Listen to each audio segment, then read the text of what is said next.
पद्मनाभं सुरेशं विश्वाधारं गगनसदृशं मेघवर्णं शुभांगं लक्ष्मीकान्तं कमलनयनं योगविरदानगम्यं वन्दे विष्णुभवहरं सर्वलोकैकनाथं। कस्तूरीतिलकं ललाटपटले वक्षस्थले कौस्तुभं नासाग्रे वरमौक्तिकं करतले वेणुकरे कङ्कणं सर्वाङ्गे हरिचन्दनं सुललितं कंठे च मुक्तावली गोपस्त्री परिवेष्टितो विजयते गोपालचूडामणि सच्चिदानंदरूपाय विश्वोत्पत्त्यादिहेतवे तापतर्य विनाशाय श्रीकृष्णाय वयं नुमः। ध्येयं सदा परिभवग्नमभीष्टदोहं यथास्पदं शिवविरञ्चिनुतं शरण्यं हृदाद्यं प्रणतपालभवाब्धिपोतं वन्दे महापुरुषते चरणारविन्दं। त्यक्त्वा सुदुःसुरेक्षितराजलक्ष्मी धर्मिष्ठार्यवचसाय दगाधरण्यं मायामृगं दैत्यसितमन्वदावद् वन्दे महापुरुषते चरणारविन्दं। वन्दे महापुरुषते चरणारविन्दं वन्दे महापुरुषते चरणारविन्दं। बोलो लक्ष्मीनारायण भगवान की जय, राधा दामोदर भगवान की जय, तुलसी मैया की जय, शालिग्राम भगवान की जय। इस प्रकार ऋषियों ने सूत जी महाराज से पूछा, हे प्रभु, आपने तो एक आश्चर्यचकित बात हमें बताई सुनाई कल कि इतने बड़े जंगल में आग लगी, 100 योजन तक आग फैली और उस इतनी बड़ी आग फैली है, पर आप कह रहे हो कि अग्नि ने अदिति को कैसे छोड़ दिया, जलाया क्यों नहीं? आश्चर्यजनक कथा का कारण हमसे वर्णन कीजिए। आप परोपदेश में संलग्न रहते हैं, सज्जन पुरुष तथा बड़े विद्वान हैं। सूत जी महाराज बोले, हे ब्राह्मणों, भगवान के भक्तों के महात्म्य को तुम सुनो। हरि ध्यान परायण लोग जो भी हैं, उनकी महिमा वर्णन कौन कर सकता है? उनकी महिमा का वर्णन जो हरिपरायण होकर के लगे हुए हैं, उनका वर्णन कौन कर सकता है? सिर्फ भगवान के अलावा। भगवान का भक्त जहाँ भी रहता है वहाँ पर ब्रह्मा विष्णु तीनों देवताओं का वास होता है। अगर सच्चे दिल से भजन करने वाला जो त्यागी पुरुष अगर कहीं भी बैठ कर के सत्संग करता है, भगवान का नाम स्मरण करता है, तो उस पुरुष के आसपास में ब्रह्मा विष्णु और शिव जी का तीनों का वास अवश्य में होता है। तीनों देवता नित्य विद्यमान रहते हैं, जिनके नामोच्चारण मात्र से ही उपद्रव नष्ट हो जाते हैं। उनका भक्तिपूर्वक स्मरण करने से क्या नहीं मिलता?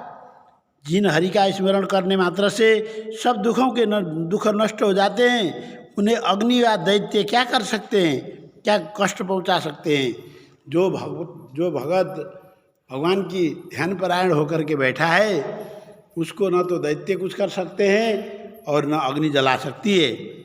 जिन हरि का स्मरण करने मात्र से सब दुखों का नष्ट हो जाता है, ऐसे हरि की कृपा से उन्हें अग्नि और देवता दैत्य कैसे कष्ट पहुंचा सकते हैं? तदुपरांत प्रसन्न बदन वाले, कमल नेत्र, शंख चक्र गदाधारी भगवान श्री विष्णु अदिति के समीप पहुँचे, अदिति को दर्शन दिया। बोल यज्ञ नारायण भगवान की जय, यज्ञ पुरुष भगवान की जय। मुस्कान युक्त प्रभामंडित मुख वाले विष्णु ने अपने पवित्र हाथों से अदिति के शरीर को स्पर्श कर दिया। जैसे ही भगवान के हाथ से स्पर्श हो गया, शरीर दिव्य बन गया, सब रोग व्याधियों से कष्टों से दूर हो गया, शरीर बिल्कुल चकाचक हो गया। शरीर का स्पर्श करते हुए ये कहा कि भगवान बोले, हे देव माता, मैं तुम्हारी तपस्या से प्रसन्न हूँ, निसंदेह तुम्हारा कल्याण करूँगा। हे महाभागे, तुम डरो मत, अब जो चाहो वर मांग लो, तुम्हारा अवश्य ही कल्याण होगा।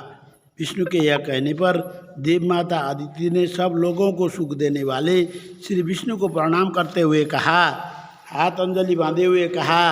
अदिति कह रही कि हे देवादिदेव, हे सर्वव्यापी जनार्दन, आप सत्य का ही गुणों में, आपके सत्य गुणों के भेद से लोक व्यापार के कारण आप ही हैं। आपको नमस्कार है। बहुरूप हैं आप, अपरूप हैं आप अद्भुत रूप दिखाने वाले हैं आप। हे निर्गुण, हे सगुण, आपको मेरा बार बार नमस्कार है। और हे परम ज्ञान रूपी लोकनाथ, हे भक्तवत्सल, हे मंगल मूर्ति, आपको मेरा बार बार प्रणाम है। मुनि लोगों के द्वारा जिन आदि पुरुष के अवतारों की अपनी अपनी अभिष्ट सिद्धि के लिए अर्चना करते हैं मुनि लोग, जो उन्हें मुझे मेरा नमस्कार है। जिन्होंने वेद और मुनि जन भी नहीं जान पाते, जिन्हें वेद भी नहीं जान पाया, मुनिजन भी नहीं जान पाए, वो मायावियों के भी मायावी हैं। उस संसार के हेतु प्रभु रूप को मैं बार बार प्रणाम करती हूँ। जिनके दर्शन मात्र से ही माया के उपद्रव दूर हो जाते हैं, उन जगत रूप जगत पालक लक्ष्मी के पति को मैं प्रणाम करती हूँ। जो देवताओं के रक्षक हैं, शांत और करुणा के समुद्र हैं, असंग है तथा असंग हैं, मैं उन्हें प्रणाम करती हूँ। जिनके चरण कमलों का पूजन करके लोग सिद्धि प्राप्त करते हैं, उन सर्ववंदित प्रभु को मैं बार बार प्रणाम करती हूँ। जो यज्ञेश्वर हैं, यज्ञभुज हैं और यज्ञ कर्म में निरत रहते हैं, यज्ञ का फल देने वाले तथा यज्ञ कर्म का ज्ञान करवाने वाले, उनको मैं बार बार नमस्कार करती हूँ। जिनका नाम लेने मात्र से ही अजामिल जैसे पापी ने परम धाम को प्राप्त किया था, भागवत में आता है ना अजामिल की कहानी, उन लोक साक्षी प्रभु को मैं वंदना करना चाहती हूँ। ब्रह्मा आदि देवता भी माया पास में बंद करके जिनके प्रभाव को नहीं जान पाते, मैं उनकी वंदना करती हूँ। जो हृदय कमल में रहने वाले प्रभु को दूर और प्रणमातीत मानते हैं, उन ज्ञान के साक्षी प्रभु को मैं नमस्कार करती हूँ। जिनके मुख में ब्राह्मण, भुजाओं से क्षत्रिय, उरु से वैश्य और पाँवों से शूद्र उत्पन्न हुए हैं, जिनके मन में चंद्रमा, नेत्रों में सूर्य, मुख में इंद्र और अग्नि और प्राणवायु की उत्पत्ति हुई है, वे इंद्र, पवन, चंद्रमा, ईशान, यमराज, अग्नि, वरुण, कुबेर और सूर्य आप ही हैं। देवता भी आप हैं, वृक्ष भी आप हैं, पिशाच भी आप हैं, राक्षस भी आप हैं, पर्वत भी आप हैं, सिद्धगण भी आप हैं, गंधर्व भी आप हैं, नदी भी आप हैं, भूमि भी आप हैं, सर्वत्र आप ही आप विराजमान हो। अतः हे प्रभु, मैं ऐसे विनीत हुए, हे संसार के स्वामी, सब कुछ आपका ही है, इसमें मेरा कुछ भी नहीं है। हे हरि, आप अखिल स्वरूप हैं, अतः आप मेरे पुत्रों की रक्षा करें। बस सिर्फ एक ही कामना है कि आप मेरे पुत्रों की रक्षा करें। यह कहकर देवताओं की माता ने बार बार नमस्कार किया, फिर हाथ जोड़कर के प्रसन्नता के आंसुओं को बहाती हुई इस प्रकार बोली, हे देवेश, आप सबके आदि कारण हैं, मेरे ऊपर अनुग्रह करें, मेरे पुत्र देवताओं को अकंटक राज्य प्रदान करें। हे अंतर्यामी, हे जगत रूप, हे समस्त भूत परमेश्वर, हे सर्वभूत परमेश्वर, आप सब कुछ जानते हैं, अतः मैं आपसे क्या कहूँ। फिर भी मेरे मन में जो कुछ है वह आपसे मैं कहती हूँ। यद्यपि राक्षसों ने हमारे पुत्रों को पीड़ित किया है, फिर भी उनको भी माफ मत मारना, क्योंकि वो भी मेरे सौतन के पुत्र हैं, मेरे ही पुत्र तो हैं।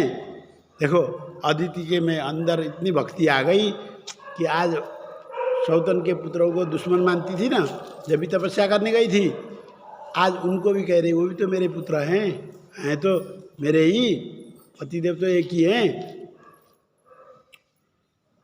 चाहे हम दो थी तो दैत्य भी तो मेरे ही पुत्र हैं।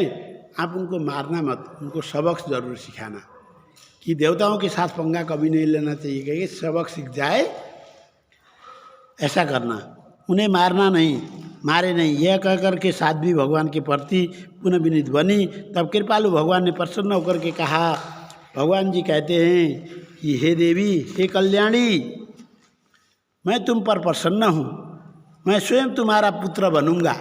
देखा भगवान की लीला, क्या बोल के आए, मैं स्वयं ही तुम्हारा पुत्र बन के जन्म लूँगा, क्योंकि तुम तो अपनी सौत के पुत्रों को भी प्यार करने वाली हो।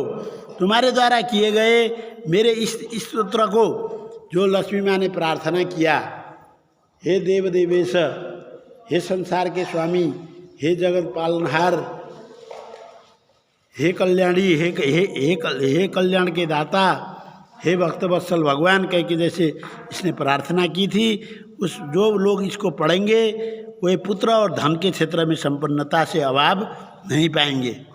उनके पुत्र भी होंगे और धन की अभाव भी दूर हो जाएगी। अंत में वे मेरे अत्यंत शुभ पद को प्राप्त होंगे। अदिति बोली, हे देव, आप आदि पुरुष हैं, आप मुझे क्षमा करें। हे अनक, आपके एक एक रोम कुंभ में सैकड़ों सहस्र ब्रह्मांड विराजमान हैं। आपके भाव को वेद और संपूर्ण देवता भी नहीं जान पाते। तब हे प्रभु, मैं आपको किस प्रकार जान सकती हूँ? इनके नाम स्मरण करने मात्र से ही महापापी मुक्त प्राप्त कर लेते हैं, उन्हें मैं कैसे धारण कर सकती हूँ? ये असंभव बात है। इतने बड़े बड़े तेजवान पुरुष को मैं बेटे के रूप में कैसे धारण कर सकती हूँ?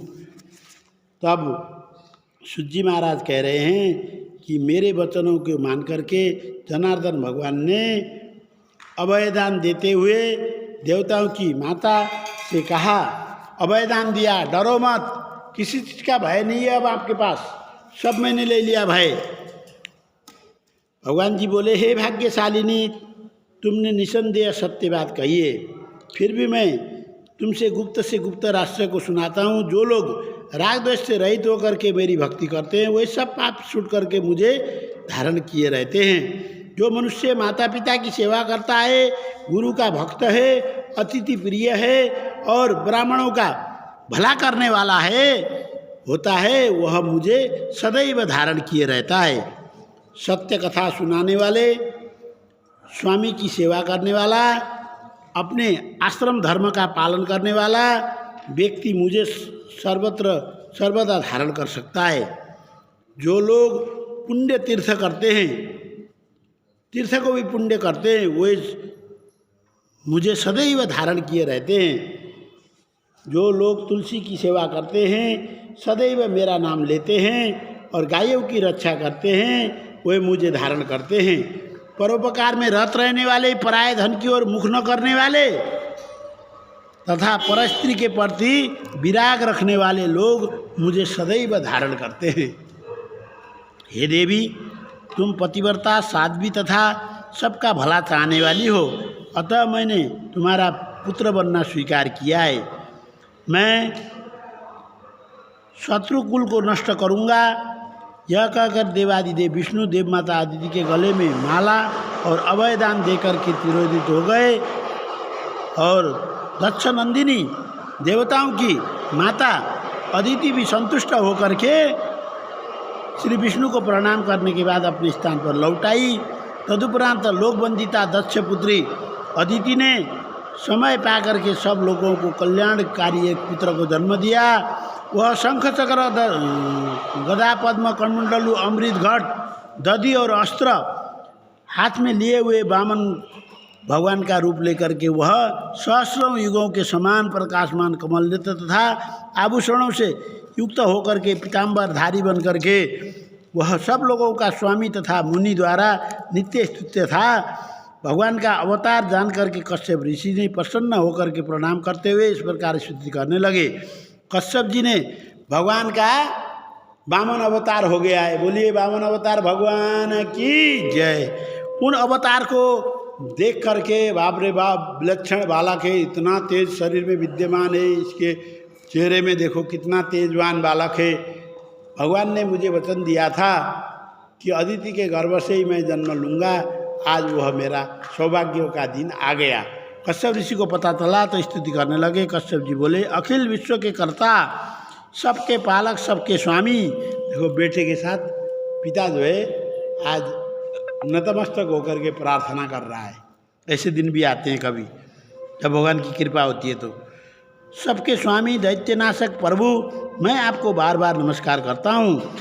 हे भक्तजनों में प्रिय, सज्जनों को प्रसन्न करने वाले, दुर्जनों के नाशक जगदीश्वर, मैं आपको बार बार नमस्कार करता हूँ। हे वामन रूपधारी, आप त्रिविक्रम हैं, आप अमित विक्रम वाले हैं तथा धनुष, चक्र, तलवार और गदा को धारण करने वाले हैं। आपको मेरा बार बार नमस्कार है। ये क्षीर समुद्र में रह शयन करने वाले, क्षीर सागर में शयन करने वाले, भक्तों के हृदय में रहने वाले, सूर्य से अधिक तेजस्वी, पुण्य कार्य, पुण्य कथा कहने वालों को प्राप्त होने वाले, आपको बार बार नमस्कार है। आपके नेत्र सूर्य और चंद्रमा हैं। आपका यज्ञ का फल, आप यज्ञ का फल देने वाले हैं।